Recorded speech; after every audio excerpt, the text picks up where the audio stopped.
ನಮಸ್ತೆ ವಿದ್ಯಾರ್ಥಿಗಳೇ, ಮಕ್ಕಳೇ. ಹಿಂದಿನ ಒಂದು ವಿಡಿಯೋನಲ್ಲಿ ನಿಮಗೆ ಕೆಲವೊಂದು 33ರಷ್ಟು ಪ್ರಶ್ನೆಗಳಿಗೆ ಉತ್ತರ ತಿಳಿಸ್ಕೊಟ್ಟಿದೆ. ಇವತ್ತು ಮುಂದುವರಿಸ್ತಾ ಇದ್ದೀನಿ. ಅದಕ್ಕೆ ಮೊದಲು ಒಂದು ನುಡಿಮುತ್ತನ್ನು ನಿಮ್ಗೆ ಹೇಳ್ತಾ ಇದ್ದೀನಿ. ವಿದ್ಯೆ ಇಲ್ಲದೆ ಮತಿ ಹೋಯಿತು. ಮತಿ ಅಂದರೆ ಬುದ್ಧಿ ಇಲ್ಲದೆ ನೀತಿ ಹೋಯಿತು. ನಮ್ಮ ಬುದ್ಧಿನೇ ಇಲ್ಲದ್ರೆ ನಮ್ಮ ನೀತಿಗಳು ಹೊರಟೋಗುತ್ತೆ. ನೀತಿ ಇಲ್ಲದೆ ಗತಿ ಮುಗಿಯಿತು. ನಮ್ಮ ಗತಿನೇ ಮುಗಿದೋಗುತ್ತೆ. ಗತಿ ಮುಗಿದ ನಂತರ ವಿತ್ತವಿಲ್ಲ. ವಿತ್ತ ಅಂದರೆ ಏನೋ ಒಂದು ಹಣನೂ ಆಗತ್ತೆ, ಸಂಪತ್ತಾಗತ್ತೆ, ಅಥವಾ ಪರಿಶೀಲನೆ ಮಾಡಿರುವಂತಹ ಯಾವುದೋ ಕಾರ್ಯ ಆಗಿರುತ್ತೆ, ನಾವು ಸಂಪಾದಿಸಿದಂತಹ ಯಾವುದಾದ್ರು ಒಂದು ಗೌರವ ಆಗಲಿ, ಪ್ರಸಿದ್ಧತೆ ಪಡೆದಿರೋ ಇಂಥದಕ್ಕೆ ವಿತ್ತ ಅಂತ ಹೇಳ್ತೀವಿ. ವಿತ್ತವಿಲ್ಲದೆ ಶೂದ್ರರು ಚಡಪಡಿಸಿದರು ಅಂತ. ಆ ವಿದ್ಯೆಯಿಂದ ಅನರ್ಥಕ್ಕೆ ಮಿತಿ ಇರದು. ಇದನ್ನು ಹೇಳಿರೋದು ಯಾರು ಅಂದರೆ ಜ್ಯೋತಿರಾವ್ ಫುಲೆಯವರು ಹೇಳಿರುವಂತಹ ಈ ನುಡಿಮುತ್ತು. ಏನು? ವಿದ್ಯೆ ಇಲ್ಲದೆ ಮತಿ ಹೋಯಿತು, ಮತಿ ಇಲ್ಲದೆ ನೀತಿ ಹೋಯಿತು, ನೀತಿ ಇಲ್ಲದೆ ಗತಿ ಹೋಯಿತು, ಗತಿ ಮುಗಿದು ನಂತರ ವಿತ್ತವಿಲ್ಲದ ಶೂದ್ರರು ಚಡಪಡಿಸಿದರು. ಅವಿದ್ಯೆಯಿಂದ ಅನರ್ಥಕ್ಕೆ ಮಿತಿ ಇರದು. ಅನರ್ಥಕ್ಕೆ ಮಿತಿನೇ ಇರಲ್ಲ, ಹೋಗ್ತಾನೆ ಇರುತ್ತೆ, ಎಲ್ಲ ಕಳ್ಕೊತಾನೆ ಇರ್ತೀವಿ ನಾವು ಅಂತ ಹೇಳ್ತಾ ಇದ್ವಿ. ಯಾರು? ಈ ನುಡಿಮುತ್ತಿನೊಂದಿಗೆ ಇವತ್ತಿನ ಮುಂದಿನ ಪ್ರಶ್ನೆಗಳನ್ನು ನಿಮಗೆ ತೋರಿಸ್ಕೊಡ್ತಾ ಇದ್ದೀನಿ. ಇದು 34ನೇ ಪ್ರಶ್ನೆ. ಒಂದು ಕಡೆ ಬಿರುದುಗಳು ಕೊಟ್ಟಿದ್ದಾರೆ, ಇನ್ನೊಂದು ಕಡೆ ಪ್ರಸಿದ್ಧ ಒಂದು ಸಾಹಿತಿ ವ್ಯಕ್ತಿಗಳ ಹೆಸರಿದೆ. ಅಂದರೆ ಕರ್ನಾಟಕದ ಕುಲಪುರೋಹಿತ ಯಾರನ್ನು ಹೇಳ್ತಾರೆ? ಇದನ್ನು ಆಲೂರು ವೆಂಕಟರಾಯ ಅನ್ನೋ ಸಾಹಿತಿಗೆ ಹೇಳ್ತಾರೆ. ಕರ್ನಾಟಕದ ಗಾಂಧಿ ಹಾರ್ಡೇಕರ್ ಮಂಜಪ್ಪ. ಕರ್ನಾಟಕದ ಕೇಸರಿ ಗಂಗಾಧರರಾವ್ ದೇಶಪಾಂಡೆ. ಕನ್ನಡದ ಕಣ್ವ ಅಂದರೆ BM ಶ್ರೀ. ಇವು ಹೊಂದಿಸಿ ಬರೀರಿ ಅಂತ ಇವು 4 ಒಂದೇ ಪ್ರಶ್ನೆಯಲ್ಲಿ ಕೊಟ್ಟಾಗ ನೀವು ಇದನ್ನು ಸರಿಯಾಗಿ ತಿಳ್ಕೊಂಡಿದ್ದು ಅಭ್ಯಾಸ ಮರೀದೆ ಅದನ್ನು ಆ ಹೆಸರುಗಳನ್ನು ಸೂಚಿಸಬೇಕಾಗತ್ತೆ. ಸರಿಯಾದ ಶಬ್ದಗಳು ಈ ರೀತಿ ಇದೆ. ಶಬ್ದಗಳು ಅಂದರೆ ಯಾವುದೋ ಒಂದು ಪ್ರಾಣಿ ಮಾಡುವಂತಹ ಶಬ್ದಗಳಿಗೆ ನಾವು ಏನಂತ ಹೇಳ್ತೀವಿ ಅನ್ನುವ ಪದಗಳು.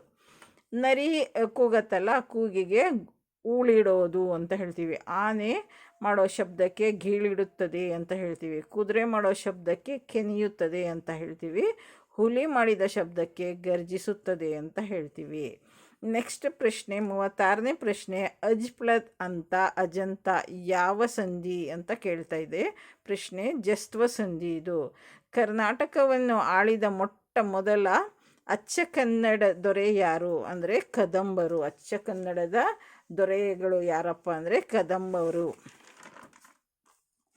ನೆಕ್ಸ್ಟ್ ಅದಾದಮೇಲೆ 38ನೇ ಪ್ರಶ್ನೆ ಈ ರೀತಿ ಇದೆ. ಮುದ್ದಣ್ಣನ ನಿಜ ನಾಮಧೇಯ ಏನು ಅಂತ ಕೇಳಿದ್ದಾರೆ. ಮುದ್ದಣ್ಣ ಅಂತ ಅವರ ನಿಜವಾದ ನಾಮಧೇನು ಅಂದರೆ ಅವರ ನಿಜವಾದ ಹೆಸರು ಏನು ಅಂದರೆ ನಂದಳಿಕೆ ಲಕ್ಷ್ಮೀನಾರಾಯಣ ಅಂತ ಅವರ ನಿಜವಾದ ಹೆಸರು. ಕರ್ನಾಟಕ ಗತವೈಭವ ಕೃತಿಯನ್ನು ರಚಿಸಿದವರು ಯಾರು? ಆಲೂರು ವೆಂಕಟರಾಯರು.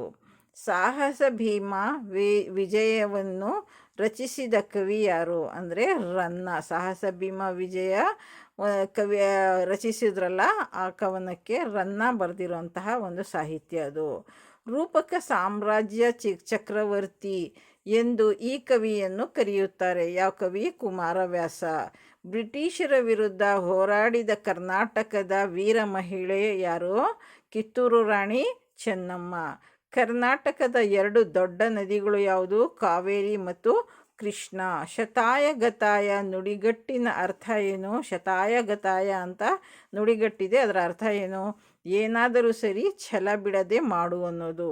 ಶಬ್ದ ಎಂದರೇನು? ನಿರ್ದಿಷ್ಟ ಧ್ವನಿಗಳ ಗುಂಪಿಗೆ ಶಬ್ದ ಅಂತ ಹೇಳ್ತೀವಿ.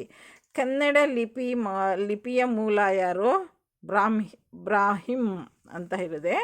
ಅದು ಮೂಲ ಒಂದು ಲಿಪಿಯಾಗಿರುತ್ತೆ ನಮ್ಮ ಕನ್ನಡಕ್ಕೆ. ಗುಹೇಶ್ವರ ಅಂಕಿತ ನಾಮದ ವಚನಕಾರ ಯಾರು? ಗುಹೇಶ್ವರ ಅಂತ ಅಂಕಿತ ನಾಮ ಇದೆಯಾ, ಅದರ ವಚನಕಾರ ಯಾರು? ಅಲ್ಲಮ ಪ್ರಭು. ಪಂಪ ಪ್ರಶಸ್ತಿ ಮೊದಲ